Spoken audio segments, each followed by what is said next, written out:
Ouida, the Bronte sisters, George Eliot. All of these women were figureheads for the Victorian feminist movement, but there's one name left off this list that I find quite interesting. Her name is Sarah Grand, and she wrote works of fiction such as The Heavenly Twins and Ideala. She wrote essays and gave oratory speeches on her feminist beliefs as well, and became a profound speaker on sexual purity and hygiene too. She also has a collection of short stories titled Our Manifold Nature, Studies from Life, that portrays her ideals and beliefs on the new woman in an artistic and fictitious way.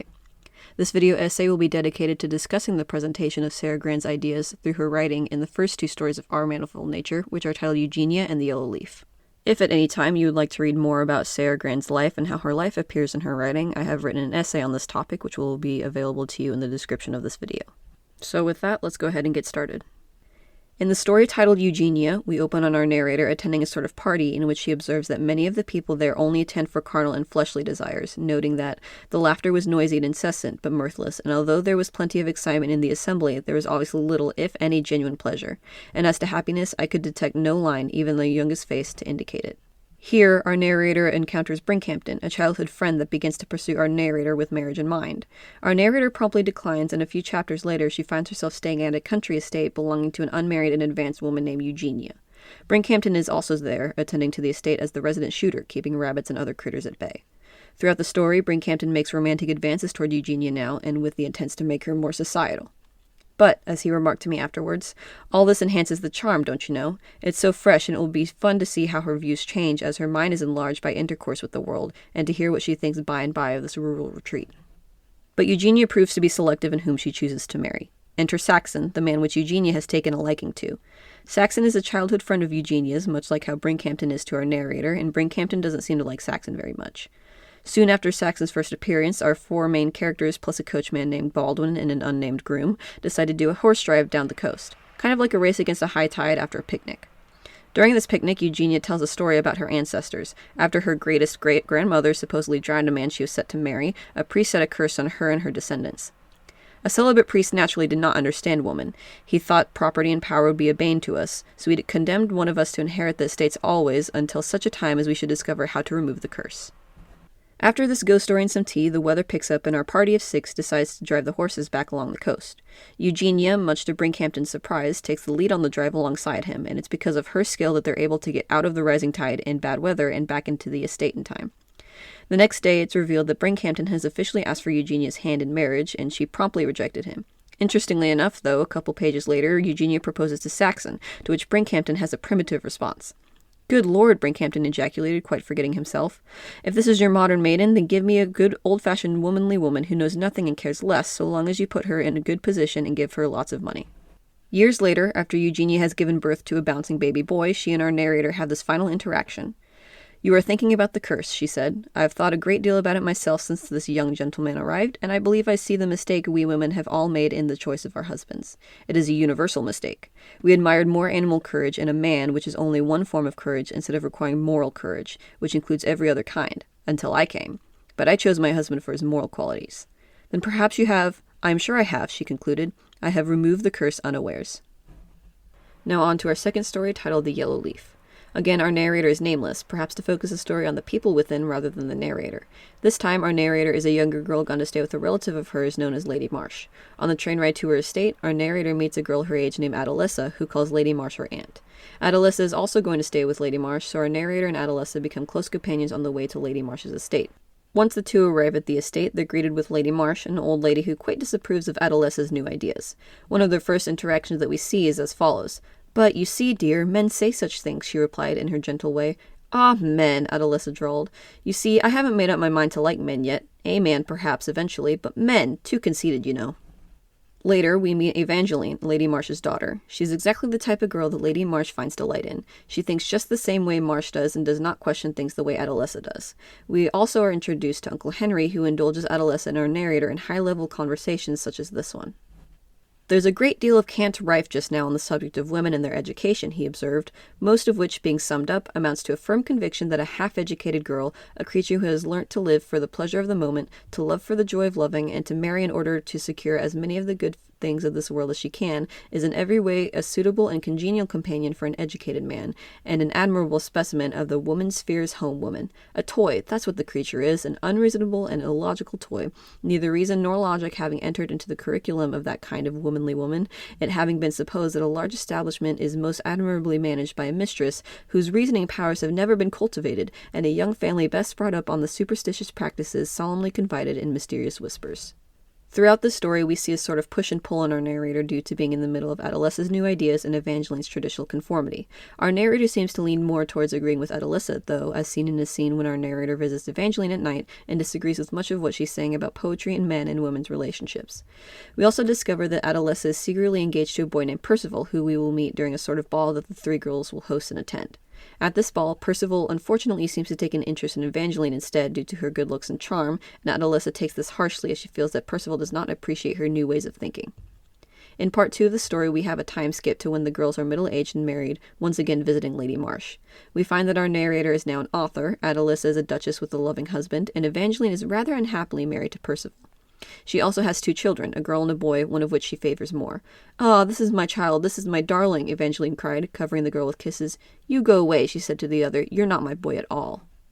Through the next few pages, we see that Evangeline is just the shell of the girl she was before. She is unhappy, she has nerves, and she could probably qualify for an anxiety-depression diagnosis these days.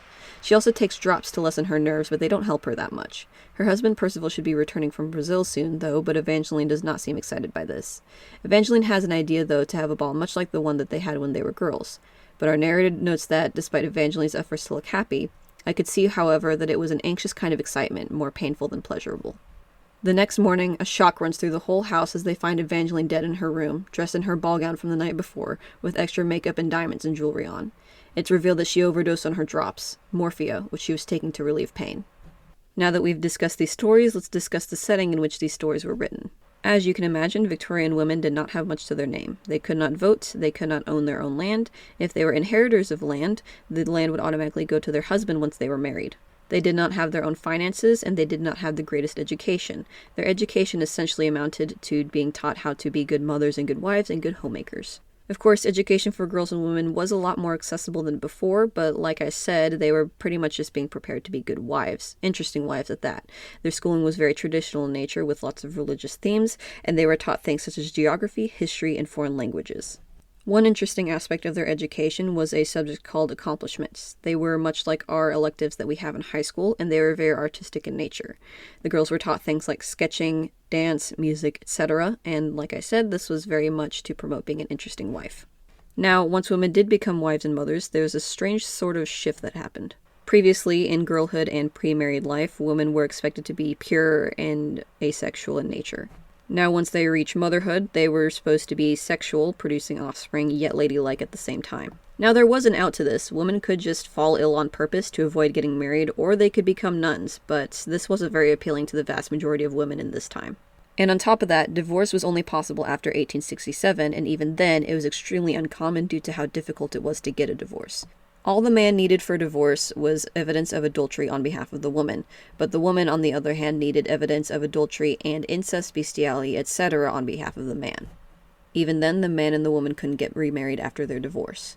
Because of their total dependence on men and their oppression, of course, there are going to be women who speak out about this. One such woman was Margaret Oliphant. In her essay on the subjection of women, she discusses how people would compare men and women. But to rebuttal this, she says, "It is that a woman is a woman and not a lesser edition of man. The competition in which we are forever laboring to involve them has no existence in nature. They are not rivals nor antagonists. They are 2 halves of a complete being. The offices they hold in the world are essentially different." And you know what? I have to agree. Men and women have different strengths and weaknesses, but that makes them complements, not rivals. Just because they're different doesn't mean they should be unequal. Sarah Grand, though, had a different approach on how men and women should be perceived as equals. This will become apparent as we begin discussing how her ideas and beliefs manifested in her fictitious writing. So, the 2 topics that we will be discussing and how they appear in Eugenia and the Yellow Leaf will be marriage and love, and education. Starting with marriage and love. Both short stories have a very clear portrait on marriage and the love within said marriage. Both stories portray good endings for the women that chose their marriages carefully, and a bad ending for the woman that chose her marriage superficially. Now, throughout her essays, Sarah Grand has been known to promote the idea of finding happiness outside of marriage. She makes this point most notably in her essay The Human Quest, where she writes, "Women who suffer from want of steady purpose in life sometimes look forward to marriage in the hope that it will cure them, but when they marry, they generally find when the novelty of the change of position has worn off that the old malady recurs." Now, an argument could be made that Eugenia married for happiness, but there isn't a clear argument to this or really any purpose in why she chose to marry. You couldn't say that she married to break the curse, as she didn't even know that the curse was breakable until after the marriage. Maybe she just married out of social obligation. But Grand makes it clear that Eugenia has a happy marriage because of how picky she was when choosing her suitor and because of how undesperate she was to get married. As for our narrator in The Yellow Leaf, she is actually a married author at the end of the story. She is happily married, but she seems to find most of her enjoyment from her writing. Meanwhile, Adolessa is happily married but without kids, which is an interesting approach to the women and happiness debate. When it comes to Evangeline's marriage, it can be compared to what Grand wrote in her essay The Modern Man and Maid. She writes that such information as a girl has been able to obtain on the subject of marriage has for the most part been admirably calculated to mislead her. This is essentially saying that girls are prepared for marriage with rose-colored glasses, that they have all these ideas and fantasies about what marriage might be like, and then it turns out that it is nothing like that at all. Perhaps this is where Evangeline fell short. Maybe she chose Percival as a suitor just because of his good looks, and yet here he is off in Brazil on missionary trips. One last thing to note about Grand and her ideas of marriage, which I discuss further in my essay, is that Grand's ideas of marriage can come off as hypocritical at times. Grand was unhappily married at the age of 16 to a widower who was 23 years older than her, and eventually she made enough money off of her writing to leave him with her son. But we also have to remember that due to the laws at the time, she could not remarry. And besides, she seemed to find her happiness in her writing instead. Overall, her ideas on marriage seem to be very neutral. Go ahead and get married, but just make sure not to find the marriage as your sole source of happiness. And of course, this isn't bad advice. If you find someone as your sole source of happiness, it can create codependency, which leads to toxic relationships, which seems to be the norm for Victorian marriages at the time. All this being said, let's go ahead and discuss how education is presented in Grand's two stories. In both stories, education seems to be more of the idea of how a girl is brought up, rather than going to a school for formal education. In The Yellow Leaf, Lady Marsh does make comments about Adolessa's formal schooling, more specifically her being taught mathematics, which we'll talk about those quotes in a second, but this really seems to be the only time that formal schooling is talked about in terms of education. In the first story, it seems that Eugenia was brought up in a country setting, whereas Brinkhampton obviously is more acclimated to a city setting. Brinkhampton, as a suitor, wants to introduce Eugenia to the city life, which is an interesting dynamic when you start to break it down. Now, while it might not portray Grand's ideas on girls and their education, instead it provides a sort of dichotomy that reflects the difference between the Romantic period and the Victorian period. For context, the Romantic period was the predecessor to the Victorian era, and in the Romantic period, many of the poets and authors were focused on romanticizing the natural world, such as forests, trees, lakes, all that kind of stuff. A lot of life in general just focused on the land and revolved around the land. Once the Industrial Revolution started, the Victorian era was officially in full swing, and it was characterized by having a lot of big cities being placed in development. Now, to get a little personal, as an artist and just a creative mind in general, I completely understand the poets' draw to the land during the Romantic era and why that was starting to die out during the Victorian era. Despite this, we still had poets and other writers and creative minds persisting through the Victorian era. Now, this is obviously reflected in the story if Eugenia is the Romantics and Brinkhampton is the Industrial Revolution. We see Eugenia persisting through Brinkhampton's advances, so to speak, and eventually being content in her marriage to Saxon instead. Okay, that was a sidebar. Now let's actually talk about how education appears in The Yellow Leaf. To do so, let's read a quote from one of Sarah Grand's own essays titled The Modern Man and Maid, which she writes, "A woman cannot be developed into a man, therefore when a woman is strengthened, she is strengthened in womanliness." Now, this quote may not have aged well in today's time, but with context it does sum up Sarah Grand's ideas on girls' upbringing. In the previous sentence in her essay, Grand is essentially saying that girls have the right to choose who they grow up to be, and whoever they grow up to be does not make them any less of a woman. Therefore, any qualities they might possess will be considered womanly qualities. Now, this produces an interesting sort of irony whenever you take a line from The Yellow Leaf. After an argument between Lady Marsh and Adolessa, in which Lady Marsh accuses girls of not turning into womanly women because they learn mathematics, Evangeline says this: "My ambition is to be a womanly woman." Now, if nobody had read Sarah Grand's The Modern Man and Maid before, they might have just seen this and said, oh yes, she's going to grow up to be a good wife and a good mother because she's going to be a womanly woman. But we know something that they don't know, which is that whenever Sarah Grand refers to someone as a womanly woman, that simply means that they are a woman despite whatever qualities they have. Now, we've already read Uncle Henry's monologue on girls' education, so I'm not going to be too repetitive and repeat that for you. But there is one last monologue that I would like to bring up that makes a really good point, and this one is actually the internal monologue of our narrator in The Yellow Leaf. Because of Adolessa, our narrator has begun to think and believe that there should be no sex in mind when it comes to education, that girls and boys should not be educated any differently.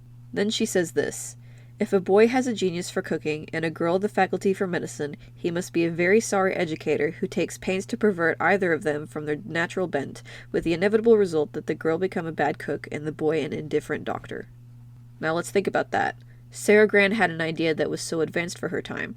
It was that girls and boys should not be forced to learn things that they are bad at, and instead should have the room to pursue things that they want to pursue things that they are good at.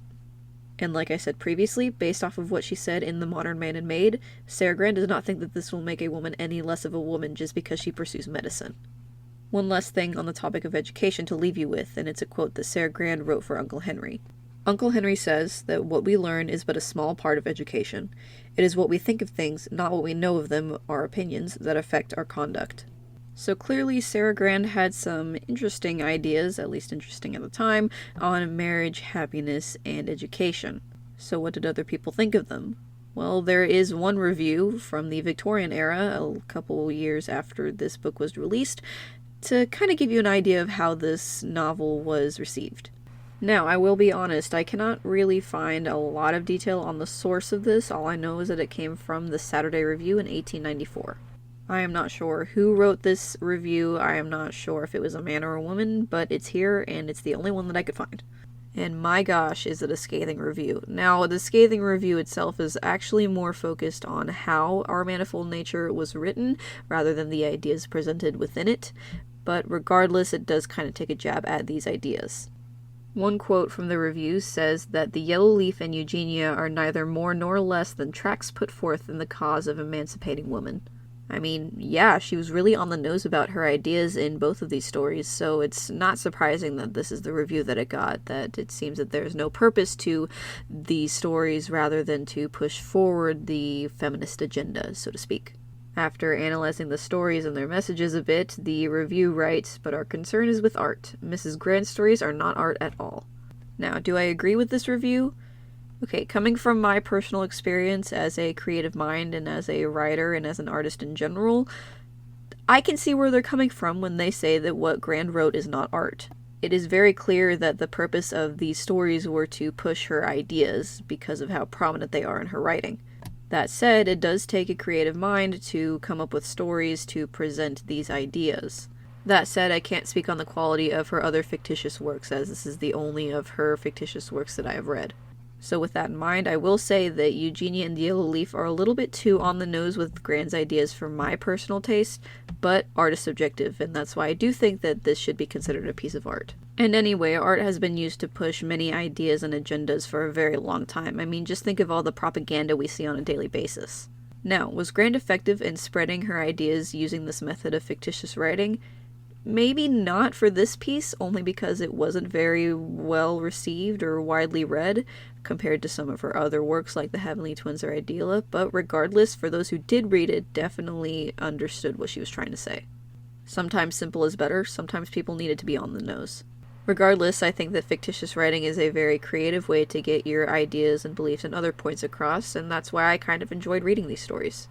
So to conclude, we do see how Eugenia and the Yellow Leaf from Our Manifold Nature reflect Grand's political ideas and beliefs on women. Are these stories perfect? No, but I do think that they accomplish their goal, which does seem to be to push Grand's ideas. And they are a source of entertainment for some, and term projects for others. Regardless, I don't think that Grand is talked about enough. If you want to read my essay on her, you'll see that she had kind of a crazy life, and the way that she reflected her life in her fictitious writing is just as interesting as how she pushed her ideas in her fictitious writing. That said, hopefully this brought some new information to you, or maybe a refresher on old information instead, and hopefully this was also at least a little entertaining as well. Will there be another video on this channel? I have no idea. With that, I bid you goodbye and farewell.